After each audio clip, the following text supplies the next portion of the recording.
अवैध मुरुम वाहतूक करणारा हायवा टिप्पर जाप। नायब तहसीलदार प्रशांत जाधवर याची बेधडक कारवाई। बीड जिल्ह्यात वाळू, मुरुम, माती उत्खनन व वाहतुकीवर बंदी असताना देखील एक हायवा विनापरवाना मुरुम वाहतूक करत असल्याने महसूल विभागाने त्यावर कारवाई करण्यात आली। अवैध गौण खनिज उत्खनन व वाहतूक रोखण्यासाठी महसूल विभागाकडून एक पथक जुलै 18 ते जुलै 31 पर्यंत नेमण्यात आले होते। याची जबाबदारी पथक प्रमुख म्हणून नायब तहसीलदार प्रशांत जाधवर नेमणूक करण्यात आली होती।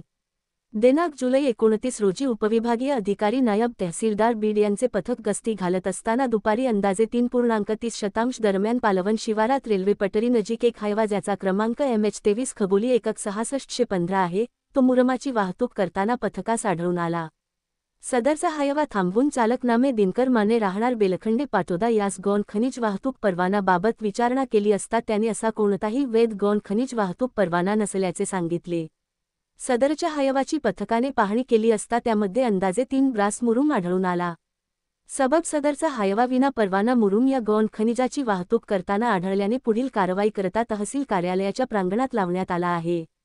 ही कारवाई उपविभागीय अधिकारी कविता जाधव यांच्या आदेशाने व तहसीलदार चंद्रकांत शेळके यांच्या मार्गदर्शनाखाली पथक प्रमुख प्रशांत जाधवर, नायब तहसीलदार बीड यांचे समवेत महादेव जायभाये मंडळ अधिकारी चराटा, बंडू अगलावे ग्राम महसूल अधिकारी पालवन, महादेव चौरे सहायक महसूल अधिकारी बीड इत्यादींनी केली।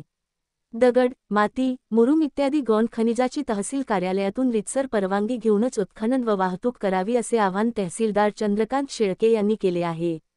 पथक प्रमुख प्रशांत जाधव यांची पथक प्रमुख म्हणून निवड झाल्यापासून 12 दिवसांमध्ये 2 माती, 3 मुरुम वाहतूक करणारा हायवा, 1 वाळू वाहतूक करणारा आयशर टेम्प, 1 JCB व सेसेवाडी येथील खाडी क्रेशरवर कारवाई करण्यात आली आहे।